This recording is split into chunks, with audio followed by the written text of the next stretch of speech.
Hello and welcome to episode 101 of Constructing Comics, a podcast building stories one page and one panel at a time. On this episode, we have comic reviews. We have reviews of Batman Curse of the White Knight, issue 7, and Wonder Woman Dead Earth, issues 1 and 2. This is your spoiler alert for these comics, so if you haven't read these comics, please pause the podcast and come back after you've read them. This is Matt, and I'm joined by Constructing Comics co-host Noah. Hey there. Hey, Noah, as we get started, why don't you give us some sort of general thoughts on these comics, and then we'll move into our reviews. I think both I think are going to be remembered more for the stellar art in the books than the story themselves. I think there are definitely aspects of the story that will be remembered for, but I think both of my criticisms on both series are their stories. And different criticisms, of course. There's not much overlap as far as what criticisms are there, but I think I have things that I of course love about both of them a lot, and they'll always hold a place in my heart as some of my favorites. But I think both of them really have some story issues. But yeah, what do you think? Yeah, I liked both, both series. 7, Batman Curse of the White Knight being 7, we're sort of in that final act. So the action is ramping up, sort of the storytelling. We're getting plot twists, we're reveals where the Wonder Woman Dead Earth. Those were, the first one was sort of like world building, and the second one was a lot more character development. So I did enjoy those, and I think you are right. The art is stellar in both of these. Yeah, definitely, and both of them have, of course, Sean Murphy and Matt Hollingsworth are destined to work together for the rest of their careers, and I think same with Daniel Warren Johnson and Mike Spicer are both people that are destined to just keep working with each other. And I guess it's Russ Wooten on Dead Earth, and is it Clayton Cowles on White Knight? Yeah, I'm flipping through White Knight. Sorry, and World Design. Yeah, that's right. That's who's been doing these for the while. Yeah. All right. So as we get started, do you want to bring up some of the images that you've had? And we're going to start with White Knight, where we start with sort of a flashback to a young Bruce. Something we've seen many times in a Batman comic, but this is in this story, this is a different take on it. What'd you think here?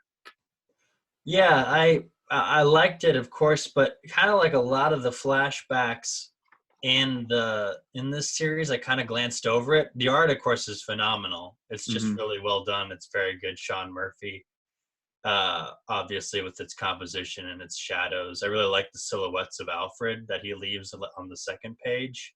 Yes, those are pretty great, and I like how it's sort of a match cut into the next couple of pages with Batman looking at the swords. Yeah.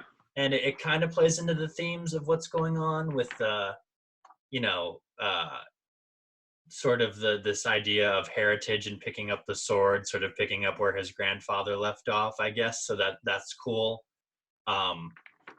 So again, it's something I kind of glanced over at first, but I think it has deeper meaning to it once you look back at it.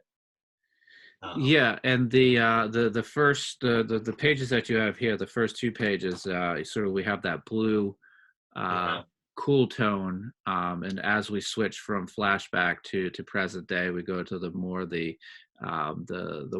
the orange color. So obviously we know this is a flashback, but even with that color separation, it's a movement that we know that there's a time change. So I enjoyed that as well. Yeah, and I guess just a commentary on my slides and for the people watching. With the White Knight, none of the pages that I have placed next to each other are actually placed next to each other in the book. Mm-hmm. But while I was doing this without thinking about it, I realized how much some of them looked really nice next to each other, like these 2 pages. And it's kind of a shame that they're not placed next to each other. and that it's not a page turn into the present day, into these next pages, like these two right here, Yeah. which are the two that come next. And I think they look really nice next to each other. Like, I think they look nicer than if you're looking at the book, than what's in the book, basically. I kind of like this page turn right here better than how it's placed, where you have that moment of pause between time. And I think maybe that's something we've talked about with the pacing in this book in general. I think maybe this flashback would have impacted me more if I had more time to develop it. But having pages, I guess this is page 2 with young Bruce holding the sword, and page 3 is Batman looking at the swords on the wall, are right next to each other. So there's not much of a pause Mm-hmm. in establishing the times. So I kind of was looking throughout the whole book, this issue, where I'm like, I wonder, if these pages weren't placed the way that they are. I think there's only one set of pages in this whole issue that I think really work well with each other side by side, and we'll get to that. Yeah, as you were talking, I was doing some flipping, and there's a couple of opportunities that I think were missed. But you know what else is not here is that twofold title page that we've been Yes. getting the whole time. So, And when I was looking for the letterer, I noticed that, and that's sort of been one of our big complaints to this whole series. Consistent, complaints. So that's interesting that they decided to forego that. Maybe they heard our complaints.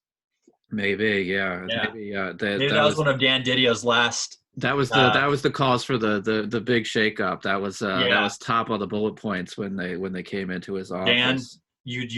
we've heard some complaints about the title pages on White Knight. We're gonna have to let you go. Yeah, so Yeah. like a single page title page or a single page title page that was in here with credits would have shifted all of these. Yeah. As I'm looking at it, these right facing pages would have all gone to the left and been page turns, so they could have just done, or well, there's no ads in here, so but they with a single, you know what, there's one at the end, so if they would have shifted that to the front, they would have been able to shift all of those. But let's keep moving here. Yeah. But I'm glad I'm not crazy on that. But yeah, No. okay. So, but yeah, then it's Harley and Batman talking, explaining everything that they're going through. Batman's like, I'm the curse of the White Knight, I guess. Yeah. Going over all the reveals from the last issue, where he finds out he's not an official Wayne. He's a descendant of the one guy who took over the Wayne identity.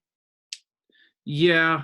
I mean, this is your brooding Batman. I really like this page. The one with him sitting on the chair.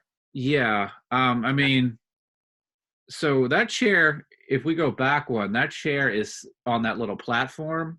Yeah. Like, but then once we go here, sort of the on that, all the backgrounds drop out there. Yeah.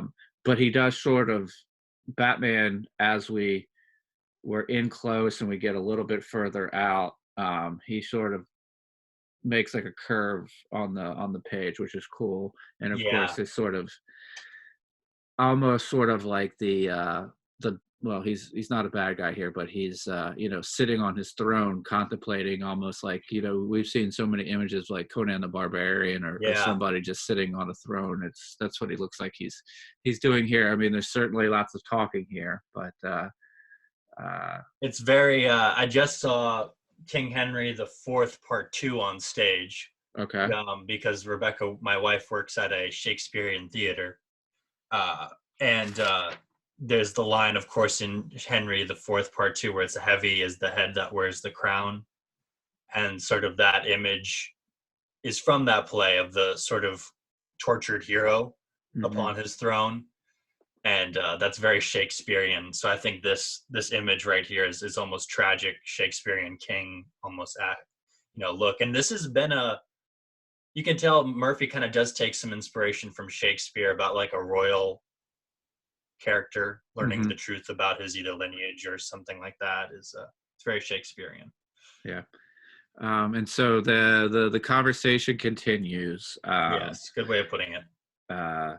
And then we sort of have this, as Batman is telling Harley that everything is lost. She says that you still have me. So we sort of end on um, that image there, which Which is is a very powerful page. If you take away the dialogue, just the storytelling and the imagery alone is beautiful.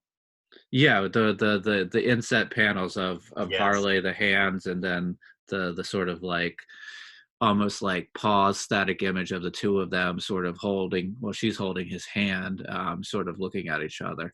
But if you think about it, what we were discussing earlier, this messes up what could have been a page turn, Yes. because the next page is a splash. Yeah. So if we go one more like that, that's a right facing page. But we could, if some different choices, that would have been Azrael doing that backflip. Which would have been way more breathtaking if you had turned the page and seen that. Yeah, I agree. Yeah, but it's a beautiful page. I love it to death. It's gorgeous. It's going to be one of those iconic images that'll be in DC guides and everything. When you look up Nightfall or Azrael or anything like that, that's just a beautiful splash page. Yeah, and then the next page is a very quick page, very little dialogue. But again, I like it. Murphy, you should know your pages work great when there's no dialogue on them. Yeah, So, there's a panel of somebody throwing up, but the action does move quickly. yes, and you get that he's dying. Yeah, Yeah. and it's actually a very good use of show don't tell. We see Yes. that he's sick. We see that he's has medicine. He does say out loud to us to let us know that it's the last one, which we couldn't have told from the the images at all. Yeah. Could have just maybe that last panel of him ingesting the pill, maybe just sort of like a downward angle of empty pill bottle would have maybe. Well, you get the idea that it's the last one when you look inside the mirror and you see all the empty bottles. True, very true. Yeah, only one has a cap on it. And he's holding it upside down, so physics, right? All of them should be coming out. Yeah.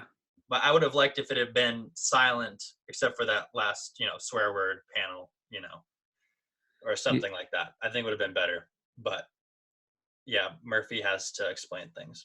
Yeah. So then we get the Bruce checking in on Barbara, who is rehabbing. Yeah.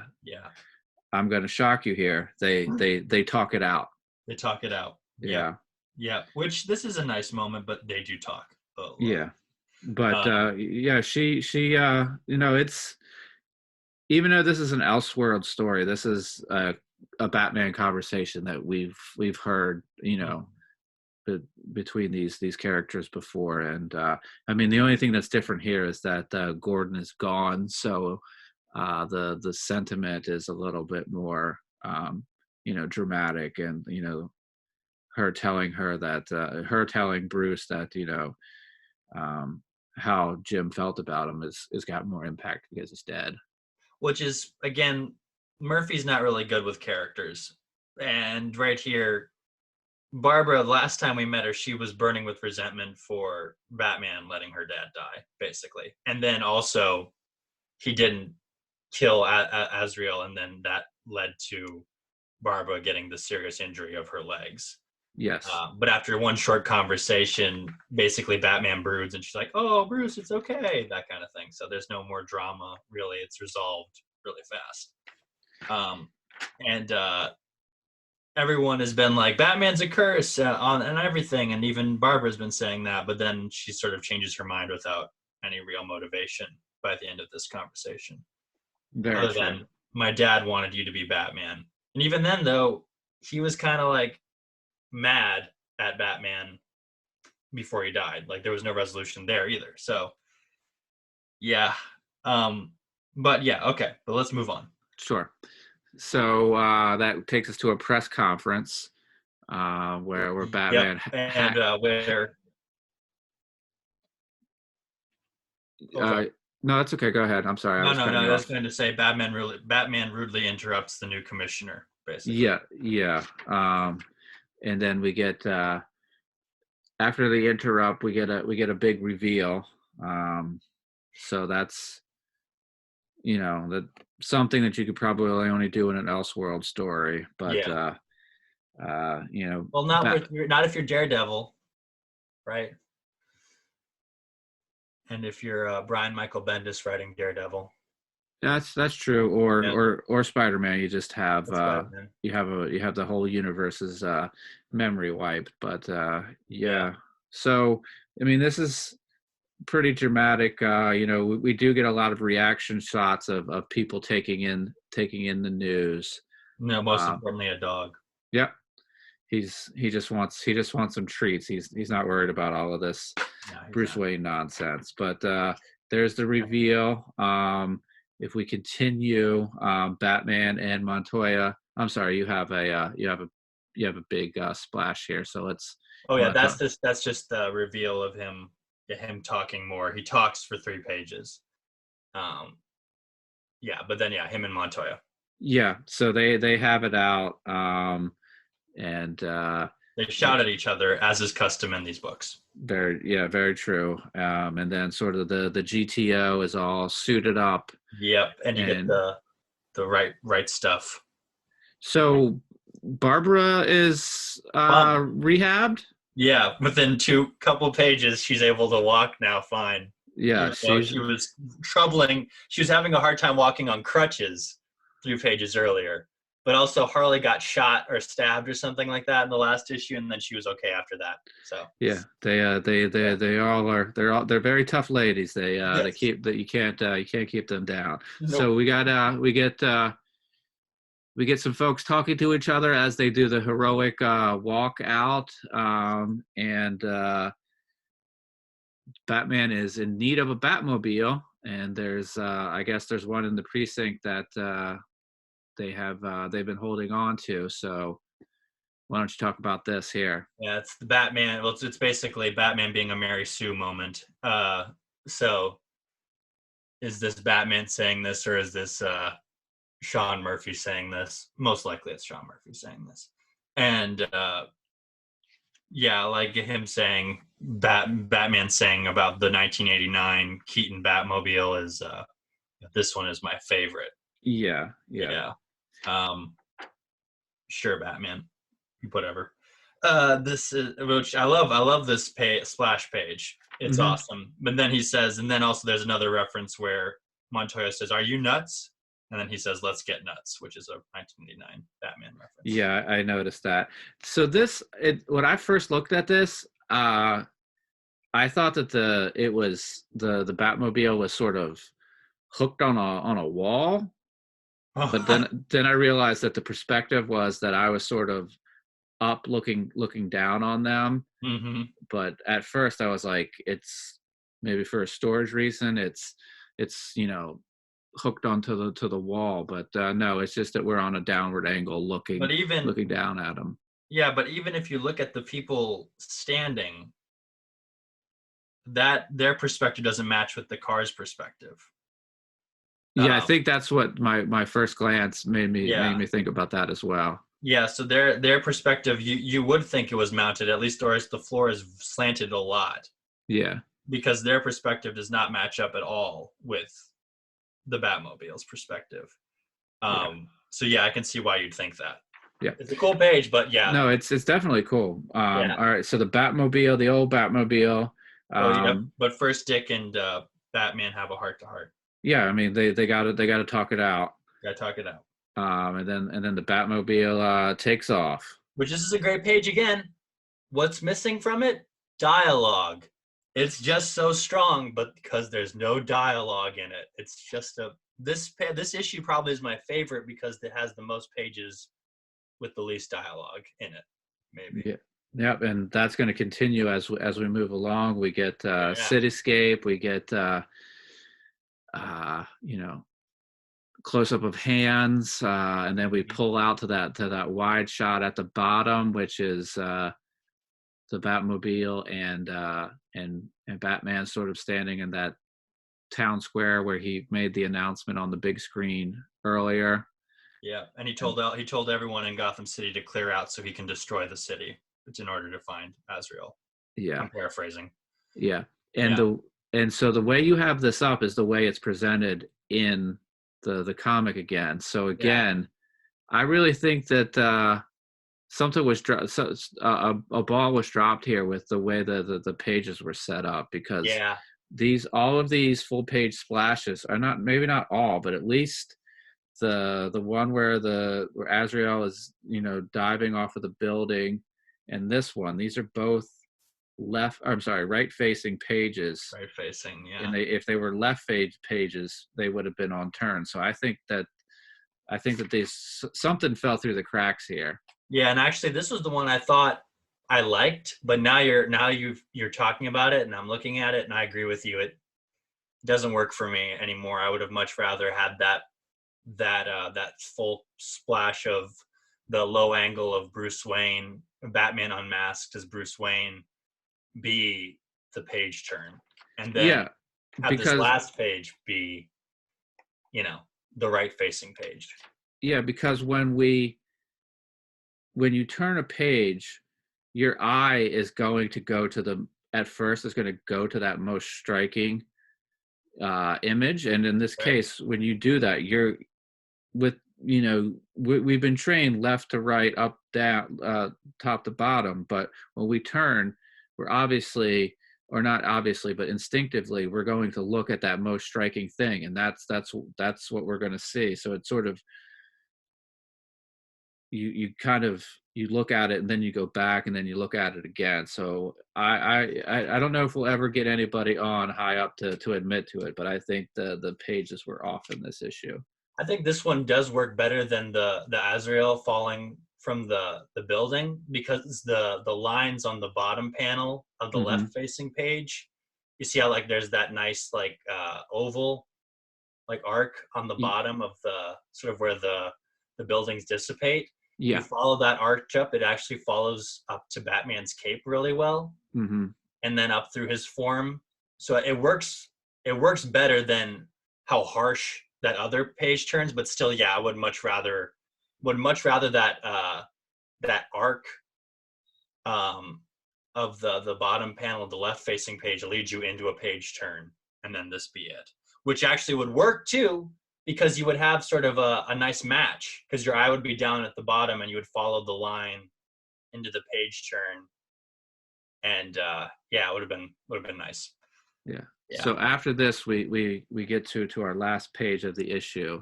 Yes.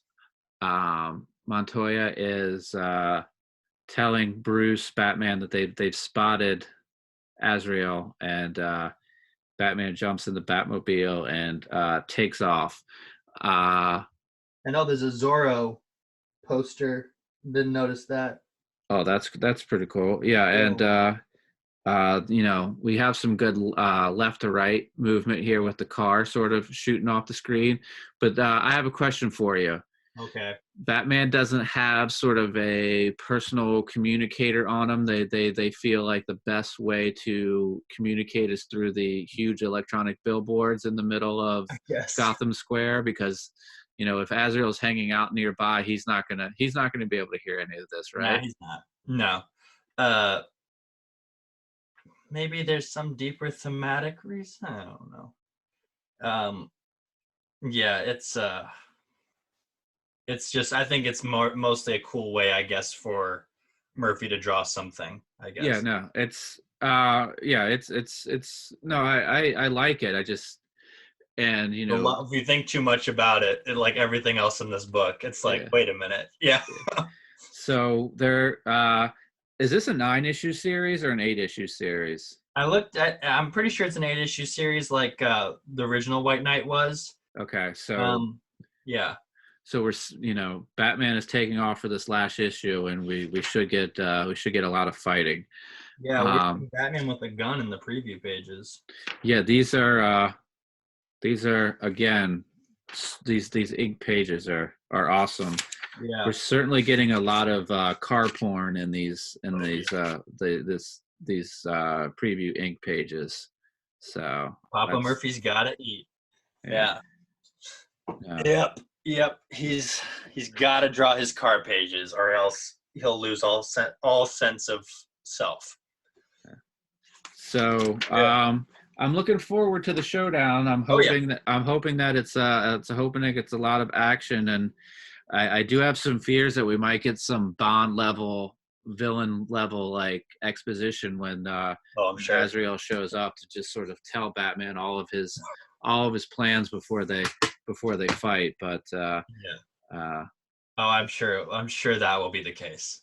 all right, so you want to move on to the next book? That's issue 1 of Wonder Woman: Dead Earth by Daniel Warren Johnson, colors by Mike Spicer, and letters by Russ Wooten.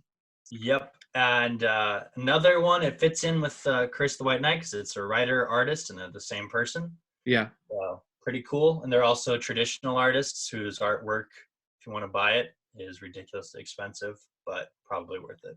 yeah, it's both two different styles, but both very well accomplished and beautiful art. Yeah. Now, this book, putting the slides together, these spreads work really well with each other Yeah, all across the board. And there's some double page spreads that are really great in this book. Daniel Warren Johnson, he knows how to compose, or at least they got a good editor, you know, to make sure that everything was laid out well. yeah. Um, So we start off with a bit of a quick origin story. yep, Um, with Hippolyta explaining to Diana how she was born. but then we quickly we see that things aren't going well. On the No. third page here, we get that huge explosion. The people sort of being eradicated, sort of a la Terminator 2 Yeah. Judgment Day. Mhm.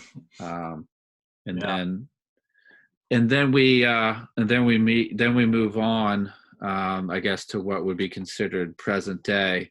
The colors get a little bit brighter here, which again we helps us know that we're somewhere different. We get a cast of characters walking around, and then cool Beastie shows up, and lots of quick running around and action. What did you think about the art here? Awesome across the board. Well, I'll save all my real thoughts of just how cool Daniel Warren Johnson's art is. I think one of the coolest things is that he draws, or at least I think he does. I think he draws in all the sound effects, or at least Russ Wooten does a really good job of matching his sound effects. Yeah, this had to be a ton of fun to draw. I mean, sort of it being Elseworlds, you're sort of not tied to anything, and you can just sort of go crazy. And this is definitely action packed. They fight off this beast, but they fall. And when they fall, they discover somebody. Um, So they discover Wonder Woman in a sort of cryo bed, and she helps finish off the beast that was chasing them. This is really cool to look at. You know, um, Yeah, I love again. I think Daniel Warren Johnson. It helps that he's just read so many comics. hmm He knows how to pace your book well, image wise, composition wise, but also, not to fill up your pages with too much dialogue, but also not to fill it up with little to no dialogue in there, and to keep your eye moving. So this book moves fast, but it moves well where no image is lost on you, especially that opening image of Wonder Woman coming out of the cryo tube. yeah, Yeah, that's such a striking moment. And again, a great page turn to turn from these two people down at the bottom accepting their deaths to hero shot. yep. Great. That one works really well. Yeah, it works really well. Um, and then then you get this great monster kill. I don't have there's one before this, and I think people should just go and buy the book because every page in this, like White Knight, every page could be framed on a wall and everyone could appreciate it for what it is. And every page in this book is worth the price of admission for both books. So Yeah, I missed a page where they're one of the side characters gets killed, but then you see Wonder Woman throat rip this monster, and you get this nice empty feeling of right here. It's cool to have the background drop and then the dialogue, why do I feel so weak? It really suits the image. Yeah, no, and we've talked about borderless panels before with little to no background, and it makes you pause, and it's sort of like she's been fighting. She stops and she pauses here to sort of catch her breath, regroup. So with that, the way that panel is designed, we sort of pause with her. And an important development happens here where she realizes that she's not wearing her gauntlets. Yes. Which we get the importance of that, obviously, just from Wonder Woman lore, knowing what her gauntlets represent, but also in this series, what does it mean that she's not wearing gauntlets? And there's a choice, there's a deliberate choice, and there's good themes in this series, I think, about mortality and humanity that are really cool. I think there seems to be a consistency throughout the whole series about what this book is about, and it seems to be very, very consistent there. Yeah. So after this, we get another page turn and a reveal of where this cryo tube was and where these folks fell. They fell into the Bat Cave. Yeah, and it's also cool that, again, I hate to bash Murphy anymore, no one's like, we're in the Bat Cave in this page. We know as readers, when we look at that and we see all the iconic elements, we're like, oh, they're in the Batcave. Yeah. And if you weren't sure, then there's the next page where Wonder Woman does find Batman and he's dead. Yeah, so sort of there's a lot of downward action on the left page and there's a lot of upward action on the right page as they make their way out. We get a cool sort of third of a page of a dead Batman who died on his couch. Yep. Like a slob. Yeah. Like so slob he is. He's probably the Batman from Curse of the White Knight. So page turn to a huge, which is a cool page turn right here. Do you see how I love the inset panel, obviously. It's a great moment that you pause before you turn, but I love how this page leads you off. This bottom panel that you're talking about, the last half of Batman, there's this nice angle leading you off, but also the colors of the outside start bleeding in. Yeah. You have an extremely striking splash. Yeah, and sort of as you were showing on the page before, the colors are warm, her face is illuminated in that reaction shot, and as we turn, we see why. Yes, which is a beautiful wasteland shot, and then a very emotional shot with Diana exclaiming, "What happened to Earth?" Yes. Yeah, and then she finds out from the little survivors that she saved that this is basically a nuclear wasteland after a nuclear holocaust, and all these mutants have been showing up. No one knows where they came from, but they just showed up. And certain people are mutated, other people aren't. But yeah. And then, this is sort of the talking page to give us some more world building. Yeah, and it helps again to have a character like a fish out of water story with the character. That someone needs to explain it to that character, right? Mm-hmm. It'd be different if they were just explaining it to Wonder Woman and she's been around this whole time. Yeah. So here on this other page, Diana is sort of talking to Bruce. She takes the utility belt, and then she looks at this room that has two swords, and sort of collects her gear and is ready to go. Yeah. Very cool moment. Again, she explains the last page to Batman that she doesn't seem to have any of her powers. She's just sort of a normal warrior at this point. Which is I like the new design. What do you think of the new design for her costume, the post-apocalyptic Wonder Woman? It's very cool. It's she gets to have some of her own stuff. She gets to take some of the own stuff, but it's still rugged and like it's put together with like it seems like it's put together with like found items. She's still sort of got the pants that she had from the cryo sleep, so she's just sort of putting things together, sort of scavenging and figuring out as she goes.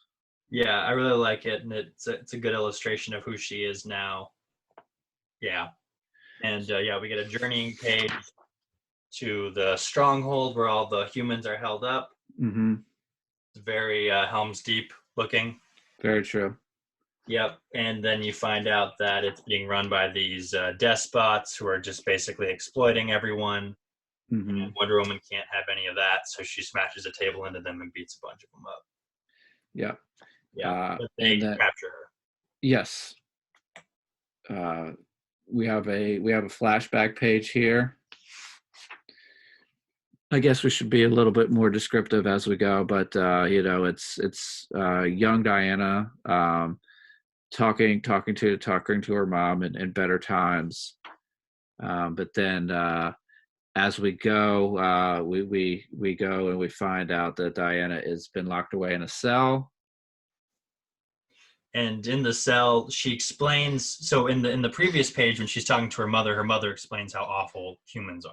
Mm-hmm. But then in this page, she explains how, she loves humanity. She loves all of humanity, and it was because of Steve Trevor showing her, why that she should love them, and that's sort of her motivation for all of this is her deep love for all humans, and why she fights for them is because she sort of believes in the good that they can do. And then we get our gladiator scene. Yes, this is very cool. We again we're thrust into some more comic book action. Oh yeah, And a lot of good sound effects leading up to the action. Yeah, and so she's forced to face the cheetah. Yeah, who's Barbara. not. Yeah. Yep, and she gets wasted because she doesn't want to fight Barbara because she knows that she's just being pushed on her in order to for the sport or for the will of the despot ruling this the stronghold. Yeah. Yep. So but something else is happening just outside. The fortress is being attacked by more crazy monsters. Yes, it's being attacked, and while there's awesome action, Daniel Warren Johnson's just really good at action, and he knows how to draw out a fight scene and make cool, make it cool and choreographed, but very well composed, and have moments of, heroic poses. It's all awesome, and but it's cool that the second page so there's the page where Cheetah and Diana are fighting on the left. Then on the right, it's intercut with the armies, the guards of the stronghold charging the beasts that are invading. Yes. And then both Cheetah and Diana realize that the whole stronghold's being swarmed and the creatures have made their way into the arena. And they join the battle, or rather, Diana joins the battle and just starts kicking major butt, Lord of the Rings style, with everybody. And there's a lot of great bloody action, a lot of great sound effects, a lot of good chopping. I like how, so in this page, I don't know how you feel about Daniel Warren Johnson's style, but he's very expressive, and he follows his style more than he follows any sense of realism. So I want to know how you feel about her arms on this page with the boom in the background of her, choke holding the mutants. Yeah, I think maybe at the first read I didn't really notice it because I was going so quickly with the action, but now slowing it down and looking, that lower arm, I don't know what's going on there. Yeah, and I think definitely Daniel Warren Johnson, like I said, he has his style, kind of like Murphy has his own style, right? Mm-hmm. And sometimes it's clear that one body part might be accentuated over another body part for a reason, and it works. But then other times I'm always wondering, I don't know if that, I don't know, it could have been done better. I think this arm, with her strangling it. It's still a really cool image. Again, kind of like Murphy. No matter what he draws, it's gonna look cool. So same with Yeah. Johnson. It looks cool, but I do think sometimes Warren Johnson's style can get in the way of making good art. Yeah, I see that now. It's a little wonky looking at it a second time. I think the only benefit the book has, or not the only benefit the book has, but I think the benefit of this is how quickly this Yeah. is reading, that anybody that's not really taking the time to look at every detail of the anatomy, that they wouldn't see that. They would just be caught up in the fast-paced action. But yeah, it's a little off. So from here we continue the fight. Got this cool image of Diana chopping off the head of the one mutant that's going to eat one of her friends. Mm-hmm. Yep. And then all the humans, except for Cheetah, all the humans are like, yay, Diana's awesome, except Cheetah's wanting to kill her. And Cheetah doesn't want to kill her. Cheetah wants to kill the despot. Yes. And she's, Diana does the whole, don't be like him speech. Mm-hmm. And she basically lets Cheetah take out her anger on her, in order to protect the guy that's enslaved them both. Yeah, and then the crowd turns in Diana's favor. Mm-hmm. A la Gladiator. Yeah, and then the crowd continues to follow or turn towards Diana. She gives a bit of a speech.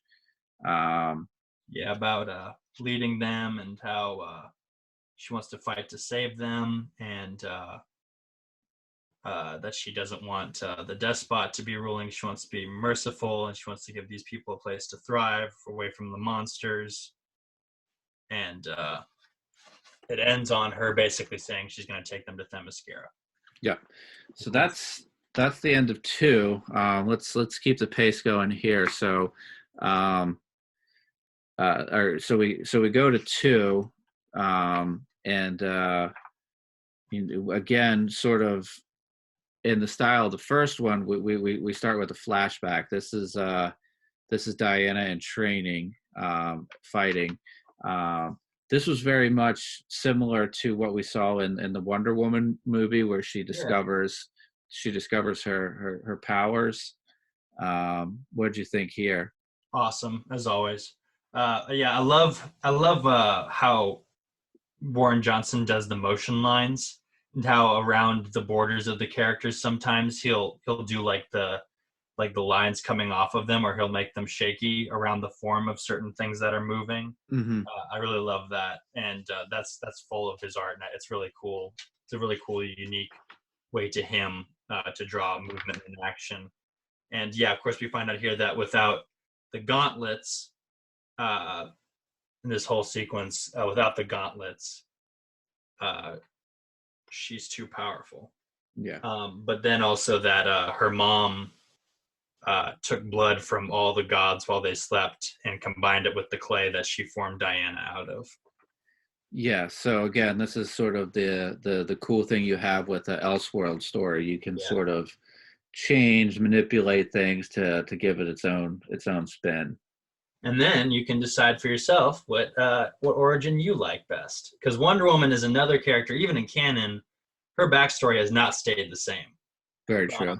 Not like Bruce Wayne or Superman, with a little variations, but with Wonder Woman, there are huge variations as to what she is in the comics. Yeah, I agree.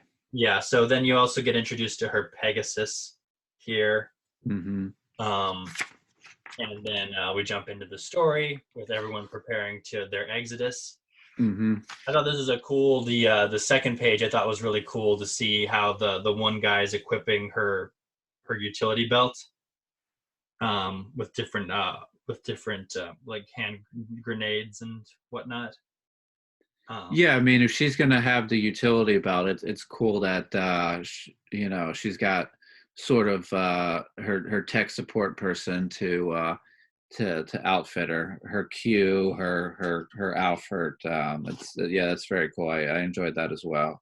Yeah, I love that character. And then we get our cool double page spread of her leading the people out of the stronghold, and they've got Hmm. their vehicles, and people all piled up inside them, and some are on horseback. It's snowing, so it's very dramatic. Them walking through the snow, and but at the same time, she's also chosen to show mercy to the guy who was was the dictator of the stronghold, and she sort of has asked him to assist her in leading them, so that you know the people don't feel like they're being taken over again. Yeah, she's Know yeah that the he'll put him in his yeah place. the transition in power is run well, given the appearance of a smooth transition of power there. So Yes, yeah. And then we get another flashback of her getting her gauntlets, mhm. which are important because they were supposed to hold back her power from being too dangerous, but now she doesn't even have any gauntlets. She doesn't have any Yeah, power whatsoever. And then we get our big old monster attack. yeah, very dramatic, very creepy, Kirby, a little bit Kirby, a little bit Cthulhu. Big monster attacking the fort. Yep, and we get another Lord of the Rings. Everyone line up. Let's get ready for battle. Get ready to charge. And Diana has this idea of how to do it, and she does the charge, which is very cool. Love the angle, the low angle. It's at a Hmm. slant. It's very cool. It's very comic book. It's awesome. Yeah, yeah, I agree with you. I enjoyed it. Yep. We get the cool moments with the archers and everybody else. You get these great little moments, but also you get one of the most epic monster kills ever, where Diana drives a jeep off of a cliff, and you get the one of the coolest spreads ever, where she drives it into the monster and then dives into the monster's mouth and pours gasoline down it. Yep, very cool. These pages move. These pages again move very fast. Very fun. Yeah. Uh, These issues it's are longer than normal issues, obviously, and they're oversized so you can fit them on your bookshelves, but they move faster than most issues do, or as fast at least, just because of how much action is in them.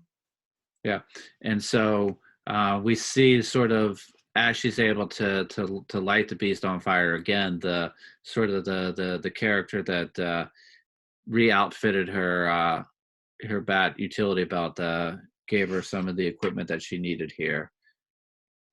Yeah, and no, he's one of the friends. He's just one of the kids, or she is, I think. Yeah, It's a girl, I think. yeah. So the Yeah, monster burns. a lot of They people sort die. yeah they take stock of where their forces are.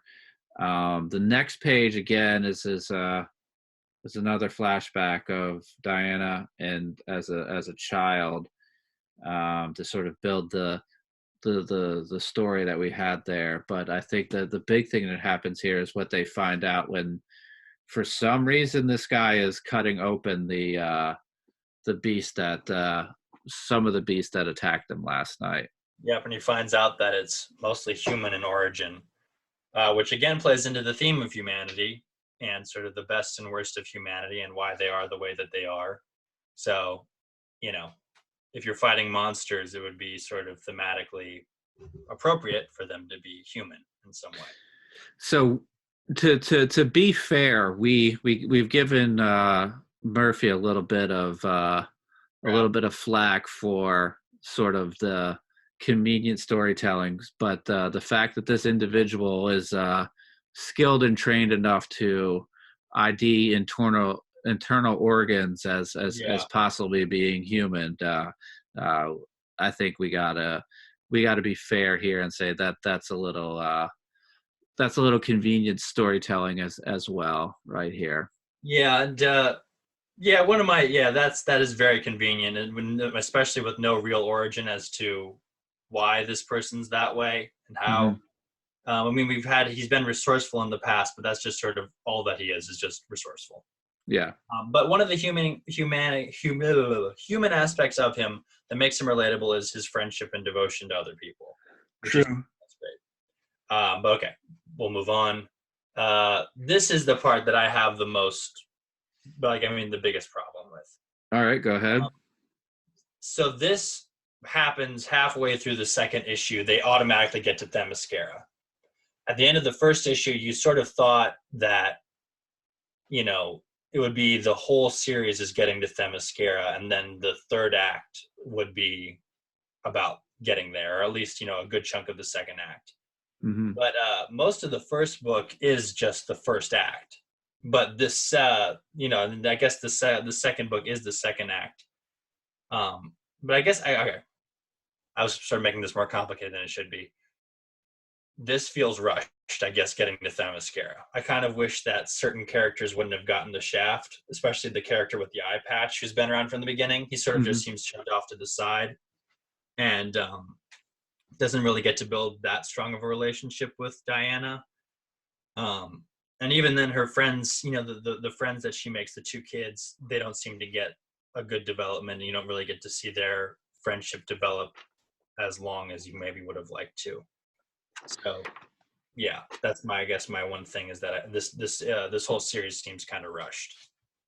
Yeah, I can see that. I mean, the bottom of the one page, they're getting on the boat, and then at the bottom of the next page, they're somehow in the middle of nowhere, and then all of a sudden they're where they need to be. They somehow don't see this huge structure until they're right upon it. So And I guess it's a cool Easter egg, I guess. When they're on the bay, that's what's it called from Aquaman? Uh, oh the place where Aquaman lives. yeah, I didn't think about that. Yeah. But the journey consisted of fighting one giant monster, and it didn't seem as perilous as they're sort of, I guess, you know, making it out to be. And I know, like, you know, it's one big monster that killed a bunch of people, obviously. Uh, but there's still not that feeling of something like Fellowship of the Ring, where there are all these obstacles to go through to get to one place. Mm-hmm. You know, um, they kind of get there really fast. But it is important to get to there so that we can move the story to the twist. Yeah, so let's so now that they're there, they meet up with the this individual that we saw before who Yeah, points Nubia Diana. Yeah, training. that points Diana. And then they she tells them that she's going in on her own, but the the kids decide that they're going to go with her. But I think we should talk about um, what Diana discovers once she gets down to the bottom. Yeah, and I do like that page of Diana descending. Mm-hmm. And it's what's cool about this page when you find, yeah, when her mother greets her, and then she sees her mother as morphed into one of the ugly Cthulhu Lovecraftian mutants. What's cool is that this location right here is the location that her mother's been explaining to her this whole time. Mm-hmm. So it's sort of cool to have that continuity of every moment of like realization in Wonder Woman's life takes place in this one spot, in the spot with the murals on the walls of, like, you know, the men at war with each other. Yeah, that's the same room from the first the first page of the first issue. Yeah, I thought that was cool to sort of bring it full circle, you know. Yeah. And that was cool for Warren Johnson to be that, you know, consistent and good of a storyteller, to be like, okay, this place means something to Mm-hmm. the story, so this is where this revelation needs to happen. It's not just to look cool, which it does. It has a purpose in the story, which is awesome. Yeah. Yep. But yeah, basically, we find out that the mutations originated from Themyscira. So all the monsters are Amazons, not humans. Mm-hmm. And because of the nuclear bombs that landed and mixed with their DNA and mutated all of them, and she wants to make Diana one of the mutants so that she can lead them to victory over the humans. and then her human friend chops off the arms of Hippolyta, mutant Hippolyta. Yeah, rather. Yeah. So yeah, that's what we have there, and then we get a lot more fighting. Oh yeah. Um, and as they continue to fight, it looks like all is lost. Diana and this individual are at the edge of a structure. Looks like they're done for, and then two-page reveal. Which I don't have here because everyone should just buy the book so that they Yeah. can see it. Yeah, but something that we saw earlier shows up with somebody with it. I guess a little bit is shown here, but we have some fighting. Lots of fighting here. Sorry, I'm not being terribly descriptive. I love the fighting, and I guess it's so well done. It's really well choreographed. I like right on the first page where Nubia attacks with her giant sword and is about to slash the people. There's this cool beat where there's a panel all in red where Diana's being kicked by Nubia, and it sort of pauses, and she goes, like, she just basically goes, ugh. And then the panel right after that is like the impact of her flying across the room. I like those moments right there where you can play with the rhythm of the action. Yeah, and that red background sort of gives you the ump of the kick as well. Yeah, it really does. And then of course, but then we get this cool fight between Cheetah and mutant zombie Nubia, and you see her helmet come off and she's mutated, and the Pegasus is mutated, but it's a good mutated Pegasus. Yeah, and it's that's what Cheetah came running in on and riding in on, and they kicked the butt of Nubia, or so it seems. Yeah. So they'll be alive because they escape. Yeah, they all fly away, and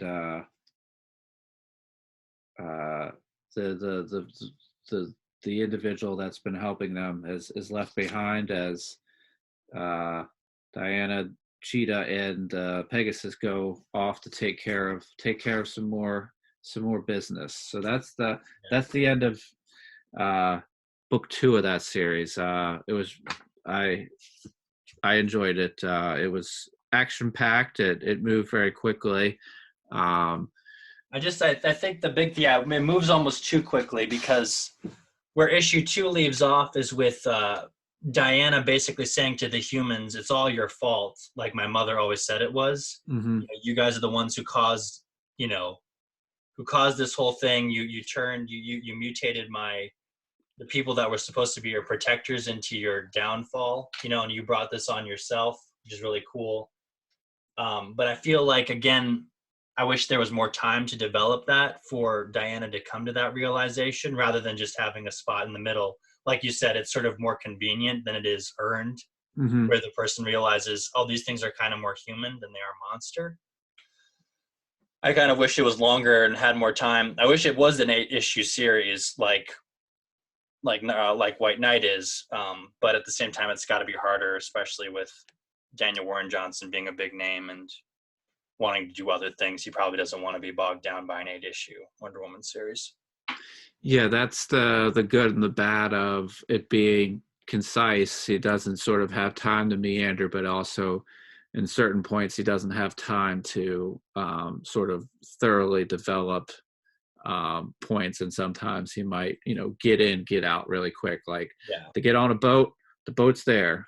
Next page, that's we've accomplished that, and we're moving on. So, and it does suffer from the same curse of the White Knight thing, where the main character doesn't find out anything for themselves. It all has to be explained to them, which Diana is the furthest thing from an inactive member of the story in this, but still, it would be nice for a mystery in a comic, especially in a superhero comic, for the main character to be discovering it for themselves, rather than it just being explained to them the whole time. Yeah. No, I think both of these books were strangely we certainly have the similarities of writer artist, but I think they also were very, very similar in a lot of different aspects. Oh yeah, So yeah. I Both are enjoy. beautiful, and I'm gonna buy every issue, and multiple times probably if I can find all the variants and whatnot. Yeah. Awesome. So I think that's going to do it for the review. I know that we had talked about recapping the first 100, but I think maybe we'll skip that because we're pushing a pretty lengthy review here. But Oh yeah, but it was a good 100 episodes, and we started it off 100 episodes ago with a review of an issue because that was what the podcast has always been about. Is about breaking down comics, and here we are at issue 100. And if it's the last one, we ended it the right way.